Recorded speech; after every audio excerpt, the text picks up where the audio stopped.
Today's news is today, coming at you live with the brand new thought from me to you. Why the fuck do I always have to be so cracked out on coffee? That is what I'm going to be starting off today's show with, is what the fuck, why do I always have to drink so much of this? Like, I thought that I switched to yerba mate so I could have like a more calm, relaxed, energized day, and then all of a sudden, I'm just drinking both. So what, you can't replace coffee? The coffee is just like, I'm addicted, I just have to be feeling like this all the time? What the shit? So today I bought just a single espresso coffee. By single espresso, I mean it is one piece. There is no additives. It's additive free coffee, and it is just exactly what I need. Because usually I'll get it with a couple extra shots of espresso because the people at the coffee shop, they know me because I'm such an addict. Coffee's got me by the fucking balls, dude. So I don't know why I need that all the time. Do I need to feel so cracked out all the time? Probably not. You know? It helps with the podcast. It helps me have a lot of energy.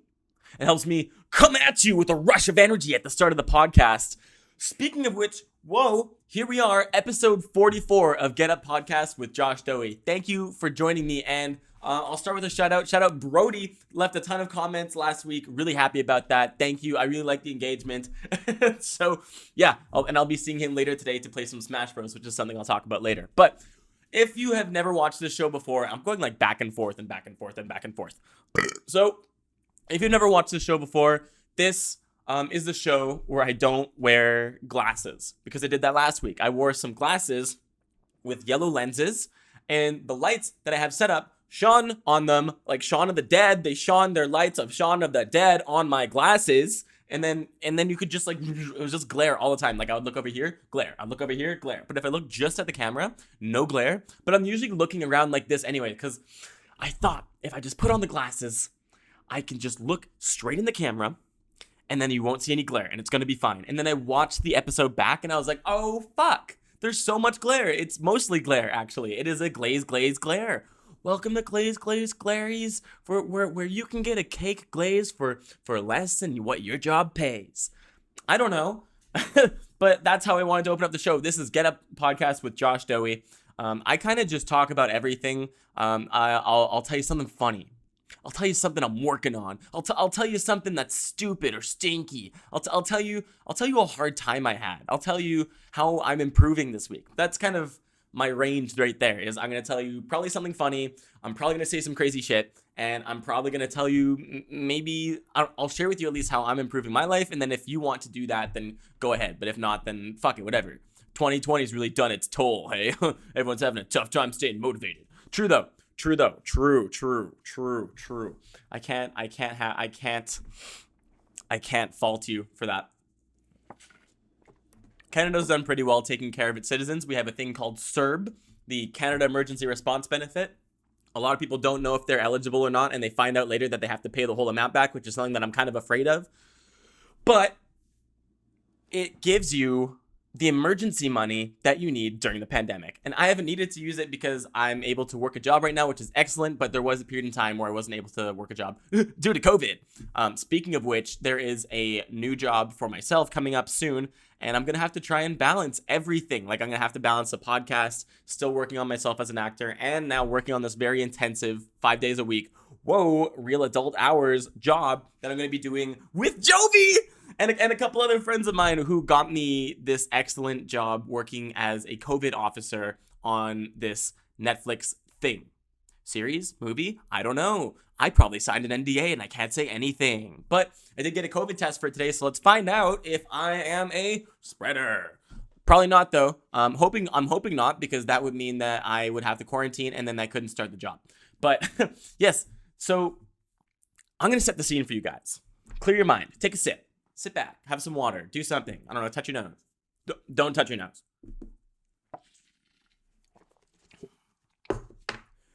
The year is 2002. A brand new action movie has just come out where the main character and his entire squad are going in to rob the bank. They've brought a special character with them. He wears glasses to show he's nerdy, and he's got a computer. But it's not just any computer. It's a fucking laptop, which is very impressive in 2002. Not only is it an impressive laptop, but when he takes out the laptop to hack into the safe code, he takes it out and then all of a sudden, there's another keyboard. This guy's got 2 fucking keyboards, and to hack into this door, he goes, I'm hacking in right now. Don't break my focus. And then someone around the corner goes, hey, Johnny hacker, there's police. There's gonna be so many police. And he's like, shut up, I'm working, I'm focusing. You thought that was the extent of hackerdom? You thought that was peak hackerdom? Well, ladies and gentlemen, I'm about to blow your fucking minds, because Hypebeast has come out with the dumbest article I've seen so far, and also it is the recipient of the Why Do I Read Hypebeast Award by Josh Dohy, so I'll be bestowing that later to this Hypebeast artist. But you thought that it was enough to have 2 keyboards?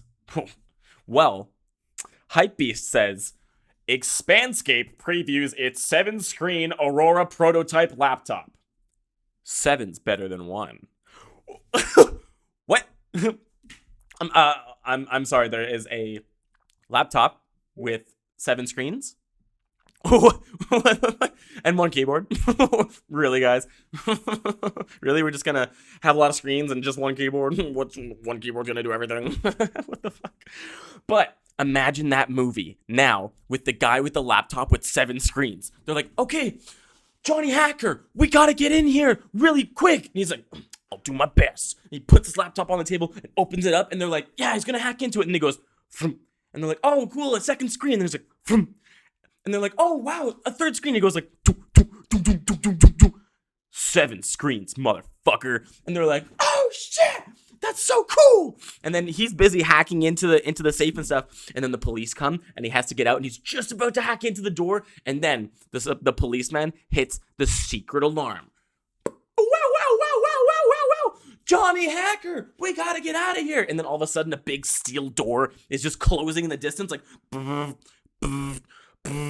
you must get out now. And then everyone's run through, and they're like, Johnny, you gotta get through. And Johnny's like, I gotta fold all my laptop screens, guys. And he's like, and they're like, Johnny, no. And he's like, oh no. And he just folds his laptop and looks, and then the door closes, and that's why you shouldn't get a 7-screen laptop, because you gotta do shit like that. And can you imagine someone is going to take this laptop to a coffee shop and open it?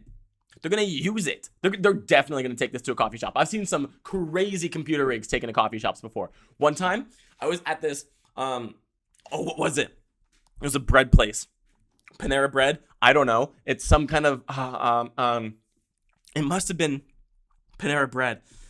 It was right by the Tempest free-running North Valley Parkour Gym. And there was a Panera Bread right by it, and there was a bunch of dudes who would meet up, and they would take these old ass computers and like set them up, like not a laptop and not your modern day MacBook Pro. They would take the old like Windows 1776 computers, like a boom, boom, loading, and I guess that was how they would meet up and play games. And this Panera Bread would just let them. That's dope. But what I'm trying to say, and here is the issue, folks, is that somebody like those guys is going to take this 7-screen laptop to the Starbucks, and he's gonna fucking hack everyone. You know it too. And this computer's got Bluetooth capabilities. Okay, there's a lot you can do with Bluetooth. Okay, but just imagine it's like being at a coffee shop. You've got your coffee, right? Everyone's got their coffee. You're getting up with Josh Dohy. Maybe you're scrolling. Maybe you're scrolling on something, and then you look over at the guy, and he sits down, and you're like, what the fuck? And then you look down at your phone, and you realize that you've been connected to a freaky little Wi-Fi, and you're like, well, what the shit? He's hacking me! And then you watch as a ghostly image of your credit card pops up from your phone and floats all the way over to 7-screen laptop man. And that's how you get your identity stolen. And if you buy this laptop, show me. Because that is weird as fuck, dude. It's cool, but it's like, well, what the fuck is going on here? And it looks evil. Why does like cutting edge technology and like root level technology look so evil? Is technology even evil? Is that just me being a primitive ape? Is my disposition towards technology as being evil, is that primal of me? Am I a primal guy? I'm a primal guy. Your girls like primal guys. Anyway, that got a little fucking creepy. So yeah, that was this week's dumbass hypebeast article. Next up, I do a weekly acting class with this coach in town. His name is Michael Bean. He's fucking awesome. And we meet on Zoom every Monday. And it's the best because he is a fantastic, fantastic acting teacher. And I've been doing that for the last few weeks. I think maybe a few months now I've been doing it. I don't know. Time kind of wavers and changes in the pandemic times. We just don't know. Today is today for sure, but yesterday could have been 10 years ago. Someone said something like that, and people related to it. But then the way I said it was probably not very relatable. Oh, geez. But point being is I've been trying to improve myself as an actor because there's so much acting opportunity going on in Vancouver that I'm just trying to be as ready as possible for when I'm presented with a large opportunity, because I think I'm ready to fucking smash it. And it's because I've been taking these acting classes with Michael. So one of the most recent improvements that I did in this acting class was how do I preface this? I'll say I have emotional access issues. I don't know where to point the finger. I don't even know if it's helpful to point the finger at what is the root cause of my issues. Probably need to go to therapy. But for whatever reason, I live in a pretty high functioning, high emotion, high happiness, or I live in a high happiness, very pleasant state usually. And there's not a whole lot of dip out of that zone. And so sometimes that can make it difficult for me to put myself in the correct disposition for a scene when I'm acting. What I'm trying to say is it's hard for me to be sad sometimes. So there's a couple of things I did to prepare myself for my scene yesterday. Some of the main stuff, I spent my whole day preparing for this. You hear about a professional actor preparing the whole day to get put on set or get ready the whole day for an audition or whatever 1,000 auditions they have. Or I don't know, maybe they're a pro actor and they get so many auditions that they don't feel like they have to prepare. For me, I do, because I'm not that good yet. And even, I don't think preparation is a sign of being bad. I think preparation is something that will make you good. So what am I saying? But either way, I spent the whole day preparing in the sense that, I read through the script a few times, make sure I had the lines down. But I did a lot of stuff to prep myself physically. So I went for a run. I jumped in the ocean, which was ice cold, dude. I did some Wim Hof breathing to calm myself and drop my body temperature. And then I ran from my house with a hoodie and shorts on, jumped in the ocean, and it was probably 0 degrees yesterday. It was probably 0 degrees, and there's people walking around on the beach with their jackets and stuff. And I saw a family, people, they were they took their kids over to the water. They're like, don't touch it, you'll freeze. And then all of a sudden, I just roll up to the beach, undress into my swim shorts, and just jump in the water. I'm just trying to imagine oh, this water's so cold, I can't even touch it for long. And then just some guy just undresses and he's all muscly and cool, and he's like, oh, I'm having a good time. Just jumps in the ocean and screams. That's what I do when I jump in the ocean. I'm like, whoa, whoa, because it feels so good. So I did stuff like that to prepare me for my scene. I tried to have a lot of excitement early on in my day to pump me up and get me full of energy. And then I started getting ready for my acting class. I got everything set up, and I put myself in what I imagined would be the correct state. Acting's tricky with putting yourself in a state because you don't want to portray an emotion. According to the literature, you want to portray a human in action, because action is what starts an emotion. For example, my action is I want to take this coffee mug from you, and you don't let me take the coffee mug. That is what makes me angry. So I'm not in a scene trying to be angry. I'm in a scene, I want this coffee mug, and you're not giving it to me because you're an asshole, and it's making me fucking angry. Action is how you reach authentic emotion. You don't just oh, I'm mad, because you can see it. You can tell behind people's eyes. So I tried to just prime myself by setting the scene for myself, trying to imagine my character's relationship to the environment, his relationship to his situation and his relationship to the other character in the scene. And I tried to use a bunch of exercises. Like I went and stood outside for a long time and got cold so I could feel lonely because he just lost someone. And I let all my energy fall off me by just like hanging out in water pose, which is basically just like this, like curled all the way over. Just let it all flow off me. And I listened to some sad music and stuff. And then that worked for getting me to a state where I was mopey, but that wasn't correct for the scene. And here's where it gets really exciting. There's an acting exercise. I forget exactly, like, I think it could be a sense memory exercise. Either way, it's a sensory preparation exercise where you try and think of a situation. I was presented with a question by the coach. He said, do you want to focus on loss, grief, or love? And I thought, my character must have loved the other character that was like, she was his girlfriend and she was lost. She died. And so he must have loved her. So I decided to focus on the emotion of love, and that one turned out to be the most appropriate one because I don't have much experience with grief. I don't have much experience with loss, but I've definitely loved something and lost it. For example, the source material that I used for that class was my dog Jake, who passed away a few years ago.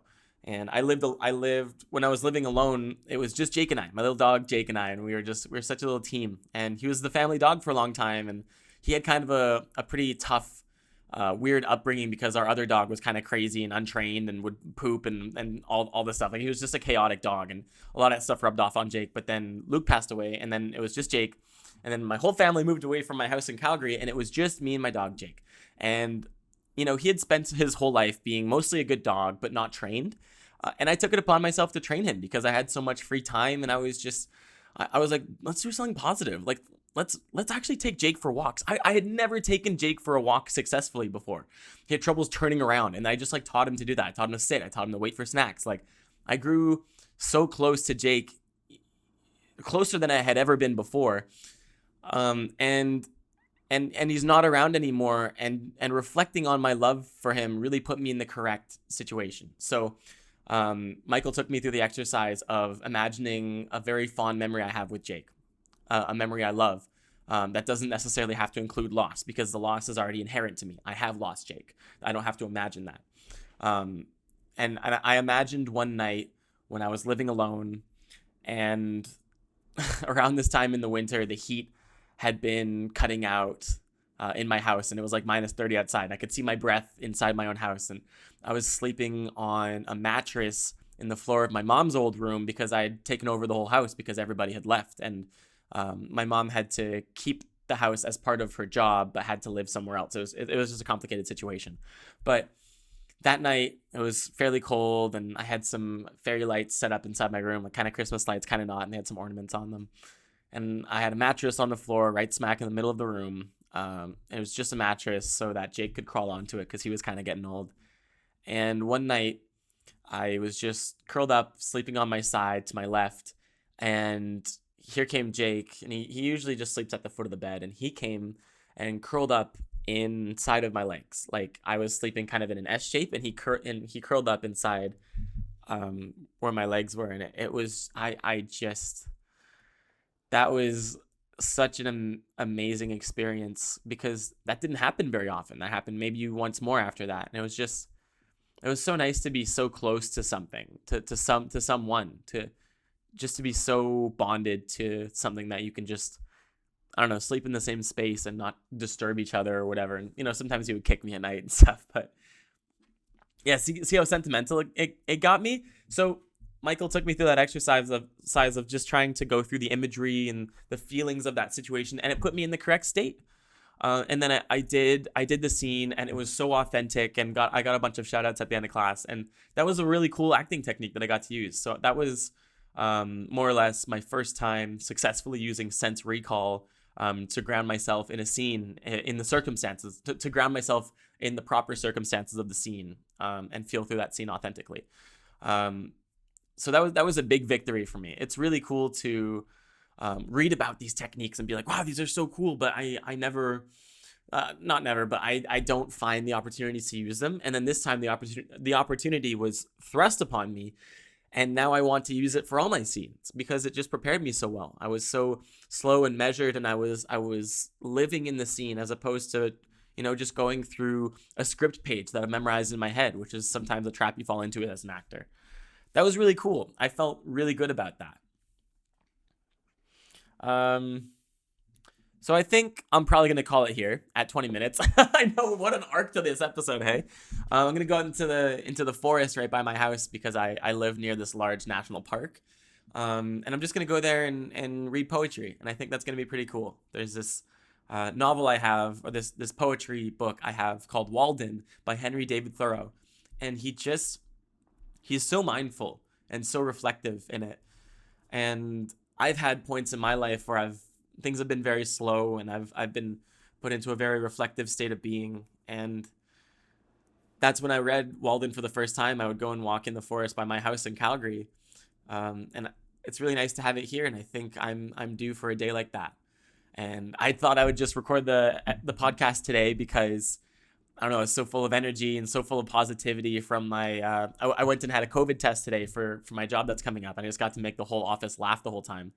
And that's a reflection I'll leave you guys with, is that I think being funny is such a valuable tool, because when you really nail it, when you really figure out how to be funny, life is so much lighter, because any situation you can bring humor to it. Like, I could have gone to that doctor's office and just been very quiet and polite and stuff, but bringing humor to it really made me feel free, because like I'm just starting to figure out how to crack jokes at people. Like I haven't perfected the art of comedy, and I'm not even close to getting a grip on how the fuck stand-up actually works.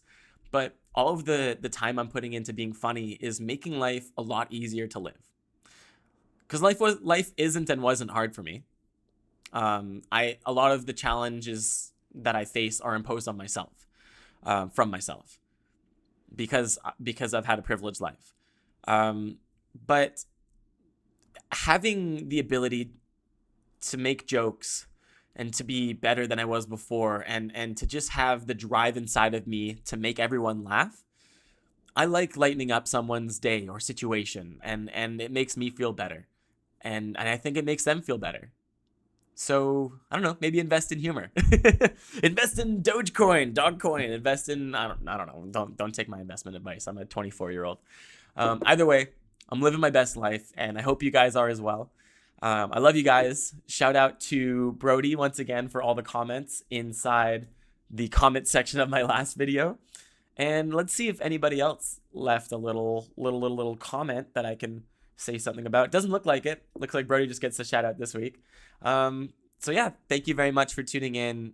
If you went the whole way through this, leave a comment in the comment section below, and I really appreciate you. And blow me. What? What the fuck? He's gonna end like that. Yeah. Enjoy your day. Enjoy your life. And I'll see ya fucking next time.